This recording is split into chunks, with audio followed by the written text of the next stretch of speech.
स्वर्ग में स्वर्गदूत हैं जो परमेश्वर को सच्ची महिमा देते हैं। तो मेरे प्रियो, नर्क भी है और स्वर्ग भी है। स्वर्ग उनके लिए है जो अच्छे काम करेंगे, परमेश्वर के पास जाएंगे। नर्क उनके लिए है जो शैतान की सुनेंगे, शैतान के साथ नर्क में जाएंगे।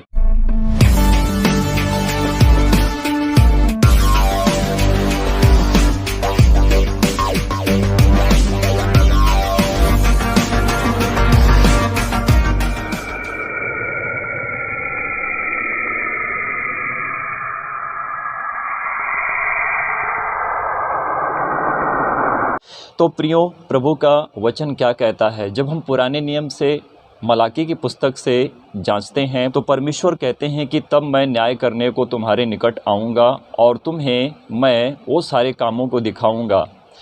एक बात होती है कि परमेश्वर हमारे निकट आते हैं और हमारा न्याय करते हैं, जिस रीति से एक बाप अपने बेटे का न्याय करता है।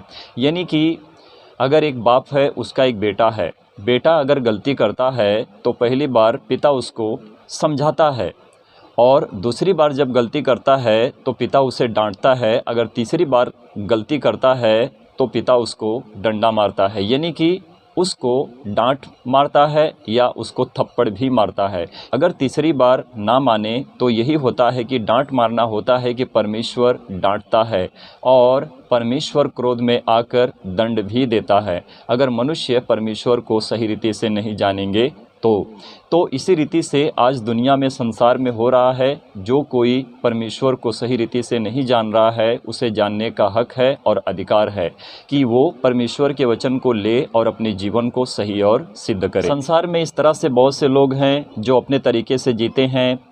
टोन्हा, बेविचार, पाप दुनिया में बढ़ रहा है।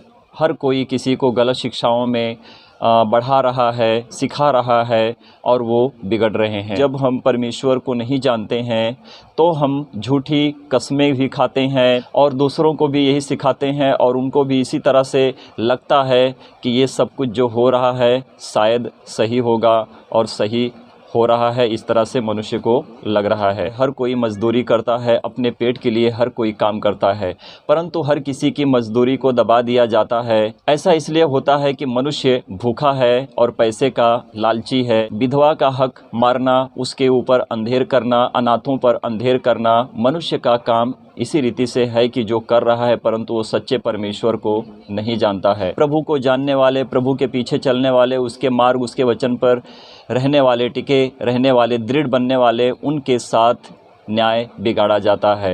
यही जो संसार के लोग होते हैं, ये परमेश्वर को नहीं जानते हैं, परंतु परमेश्वर का वचन उनके जीवन में काम नहीं करता है। इसीलिए कि शैतान धर्मियों के, परदेशियों के न्याय को बिगाड़ते हैं। जो धर्मी उसे कहते हैं जो परमेश्वर का सच्चा धर्मी दास भक्त होता है, जो परमेश्वर के दिए हुए सारे कामों को पूरा करता है। तो मेरे प्रियो, इसी रीति से इस संसार में, दुनिया में, जगत में बहुत से ऐसे लोग हैं जो परमेश्वर को नहीं जानते हैं।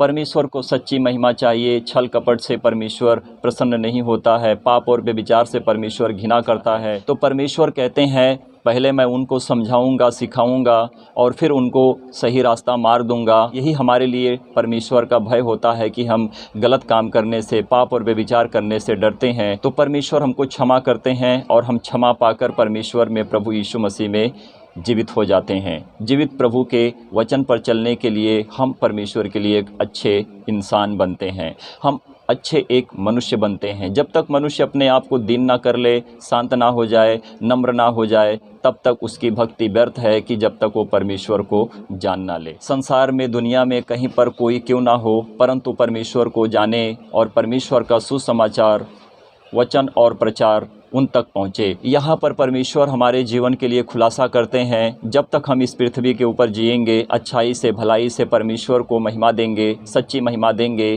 क्योंकि परमेश्वर हमारे प्राण की रक्षा करेगा और हमें चलाएगा और हमें जिलाएगा। प्रभु यीशु मसीह ने क्रूस पर चढ़ाए जाने से पहले कहा था कि जब मैं स्वर्ग में जाऊंगा तो तुम्हारे लिए एक सहायक को दूंगा, अर्थात वो पवित्र आत्मा जो हमारे साथ है। परमेश्वर वो हमारे साथ है। फिर प्रभु यीशु मसीह ने कहा कि मैं जब स्वर्ग में जाऊंगा तो पिता मेरे नाम से तुम्हें एक सहायक देगा जो सर्वदा तुम्हारे साथ रहेगा, वो है पवित्र आत्मा।